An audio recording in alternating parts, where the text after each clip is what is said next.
So we are starting with physiology, blood and body fluids. So अगर हम बात करें यहाँ पे blood and body fluids की, तो उसमें क्या रहता है कि सबसे पहले वाटर जो है, वाटर सबसे largest, water is the largest body fluid, largest fraction of body fluid.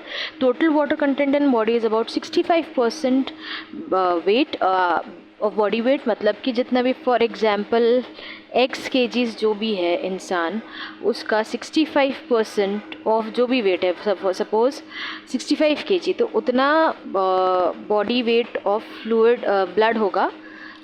Okay उसके बाद एक्स्ट्रा सेलुलर फ्लूइड जो है इसमें होते हैं इंटरस्टिशियल फ्लूइड, जैसे कि 10.5% ऑफ बॉडी वेट, और प्लाज्मा कितना होता है 4.5%. अब जो एवरेज वॉल्यूम है ब्लड की कोई भी एडल्ट में वो होती है 5 लीटर्स, जो कि 8% ऑफ टोटल बॉडी वेट होता है. अब ब्लड में क्या क्या होते हैं? फॉर्म्ड एलिमेंट्स मतलब कि ब्लड सेल्स मतलब कि RBC, WBCs and plasma which is the liquid portion of the blood. ठीक है. उसके बाद प्लाज्मा क्या है? प्लाज्मा एक स्ट्रॉ कलर्ड फ्लूइड है जिसमें 92% of water and 8 to 9% of solids होते हैं. और फिर सीरम क्या है? सीरम इज़ बेसिकली जब प्लाज्मा में से हम फिब्रिनोजेंस हटा देंगे तो जो हमें मिलेगा वो हो गया सीरम. अब फॉर्म्ड एलिमेंट्स या फिर ब्लड सेल्स, जिन ब्लड सेल्स की हम यहाँ बात कर रहे थे वो क्या है? RBC, WBC, platelets. Normal values देखें जो कि पूछी जाती है जनरली एग्जाम में, तो RBC की है एवरेज वैल्यू 4 to 5 मिलियन पर क्यूबिक mm. एडल्ट मेल में होती है थोड़ी फीमेल से ज़्यादा, which is 5 million, and female में होती है 4.5 million. Abnormal reduction in number of RBC उसे हम बोलते हैं anaemia. Abnormal increase in number of RBC उसे हम बोलते हैं पॉलीसाइथीमिया. फिर आ जाते हैं वाइट ब्लड सेल्स. तो टोटल WBC काउंट कितना होता है? 4,000 to 11,000 पर क्यूबिक mm हमारा टोटल WBC काउंट होता है. फिर अब इसमें बहुत सारे डिजीज़ इससे रिलेटेड है. Leucopenia, leukocytosis, leukaemia. सो अब नॉर्मल रिडक्शन अगर हो रहा है WBC के नंबर में, मतलब कि 4,000 से भी ड्रॉप हो रही है बहुत ज़्यादा, तो दैट विल बी ल्यूकोपीनिया. और बहुत ज़्यादा बढ़ रहा है, मतलब साइटोसिस मतलब सेल डिवाइड हो रहा है, बढ़ रहा है, डिवाइड हो रहा है, बढ़ रहा है, मल्टीप्लाई हो रहा है, तो that will be abnormal increase.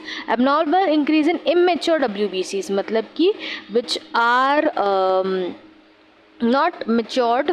और अगर ये इंक्रीज़ 1 लाख से ज़्यादा है तो हम बोलेंगे leukaemia, which is the abnormal increase. उसके बाद आता है दूसरा पॉइंट कि प्लेटलेट्स की बात करें, प्लेटलेट्स या थ्रोम्बोसाइट्स. तो प्लेटलेट्स काफ़ी सारी होनी चाहिए. सो जैसे कि 2 से 4 लाख पर cubic mm is normal platelet count. Average ले ले तो 2.5 लैक्स. ठीक है, 2.5 लाख पर क्यूबिक mm. अब increase in number of blood platelet उसे हम बोलते हैं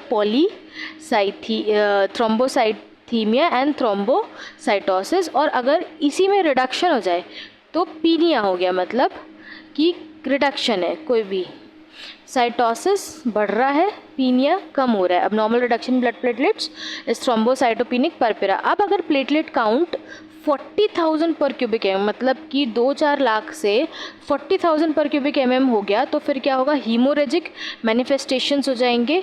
इसे हम बोलते हैं critical count. So question can be asked कि क्रिटिकल काउंट क्या है, तो that is 40,000 per cubic mm. अब normal thrombocyte count in 70 kg male कितना होगा? 5.4 lakh, 4 to 6 per cubic mm per cc and 1.5 to 4 lakh. So 1.5 to 4 lakh is the correct answer. उसके बाद हम आ जाते हैं RBCs में, that is red blood cells. So red blood cells क्या है? डिस्क शेप्ड बाइकॉन्केव सेल्स है. इनमें न्यूक्लियस नहीं होता है, राइबोसोम्स ना ही न्यूक्लियस होता है, ना ही राइबोसोम्स, ना एंडोप्लाज्मिक रेटिकुलम, ना माइटोकॉन्ड्रिया, ना सेंट्रियोल. नॉर्मल साइज देखें तो दैट इज 7.5 माइक्रॉन और थिकनेस होती है 2.2 micron at periphery and 1 micron at centre. और ये जो डिफरेंस है थिकनेस में वो क्यों है? क्योंकि इसका शेप होता है biconcave, which is an important feature कि ये बाइकॉन्केव शेप का होता है. उसके बाद एडवांटेजेस देखिए कि क्यों इसको बाइकॉन्केव रखा गया है, क्योंकि जो सेंट्रल थिकनेस है वो 1 माइक्रॉन से ज़्यादा नहीं है, तो ऑक्सीजन को बहुत ज़्यादा डिस्टेंस ट्रैवल नहीं करना पड़ेगा फॉर डिफ्यूजन, मतलब ये सेल के बीच में जब ऑक्सीजन रहेगी तो उसे बहुत ज़्यादा डिस्टेंस नहीं ट्रैवल करना है। और while passing through minute capillaries these cells can squeeze through the capillaries easily. So ये 2-3 रीजन्स है why these are what is the advantages of biconcavity. फिर लार्ज सरफेस एरिया मिल जाता है फॉर एब्जॉर्प्शन ऑफ ऑक्सीजन। अब एक condition जहाँ पे ये बाइकॉन्केव शेप ही लॉस्ट हो गया तो उसे हम बोलते हैं spherocytosis. Sphere is something related to it shape, so ये लॉस्ट हो गया तो स्फीरोसाइटोसिस। अब जब ब्लड हम ले रहे हैं, blood is taken out of the blood vessel, तो जो रेड ब्लड सेल होगा वो पाइल अप हो जाएगा एक दूसरे के ऊपर, स्टैक अप हो जाएगा like a pile of coins, and इस प्रॉपर्टी को हम बोलेंगे Rolex formation. So this is the Rolex formation. फिर आ जाता है एरिथ्रोपोइसिस। एरिथ्रोपोइसिस की बात करें तो ये जो प्रोसेस है is the process of origin, development and maturation of erythrocytes. So erythropoiesis process है ओरिजिन की, डेवलपमेंट की एंड मैच्योरेशन ऑफ एरिथ्रोसाइट्स। उसके बाद हम बात नेक्स्ट पेज पे आ जाते हैं, दैट इज़ अब हम एरिथ्रोपोइसिस में हम पढ़ते हैं प्रीनेटल एरिथ्रोपोइसिस, मतलब बिफोर बर्थ। तो जो यॉर्क सैक है, मीजोडर्म ऑफ यॉर्क सैक में कब हो सकता है? First 2 months of intrauterine life के। फिर लिवर और स्प्लीन में इस हेपेटिक स्टेज में होगा which is 3rd to 5th month. फिर रेड बोन मैरो और लिवर में ये माइलॉइड स्टेज है। फिर लास्ट 3 मंथ्स देखिए ऑफ इंट्रायूटेराइन लाइफ, इसमें हमें रेड बोन मैरो या फिर लिवर में माइलॉइड स्टेज में हो सकता है। अब एडल्ट्स में 20 ईयर्स के बाद जो RBC है वो प्रोड्यूस किए जाते हैं by red bone marrow of all membranous bones, जैसे कि skull bones, vertebra, ribs, scapula, pelvic bone, इन सब के RBCs कहाँ प्रोड्यूस किए जाते हैं? रेड बोन मैरो में, from the ends of long bones like humerus and femur. ठीक है, अब फैक्टर्स इन्फ्लुएंसिंग एरिथ्रोपोइसिस आर क्या?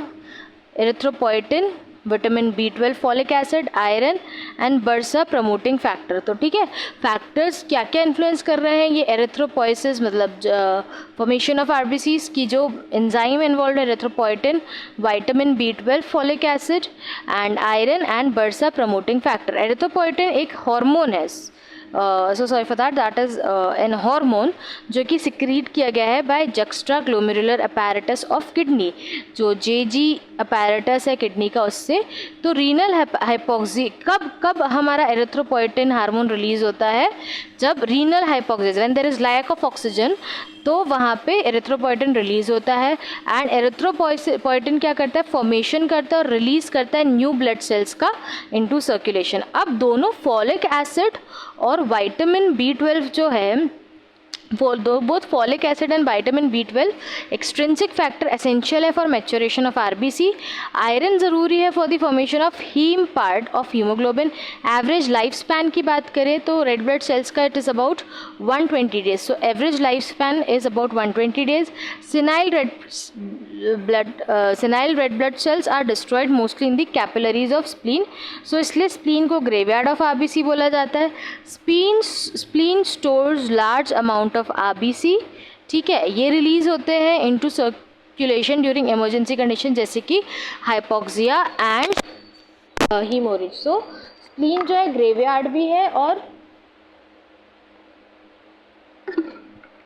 उसके अलावा उसमें एक्सेस भी स्टोर करता है जो कि हम इमरजेंसी के टाइम पे यूटिलाइज करते हैं।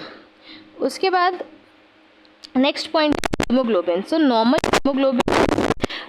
hemoglobin value in milligrams.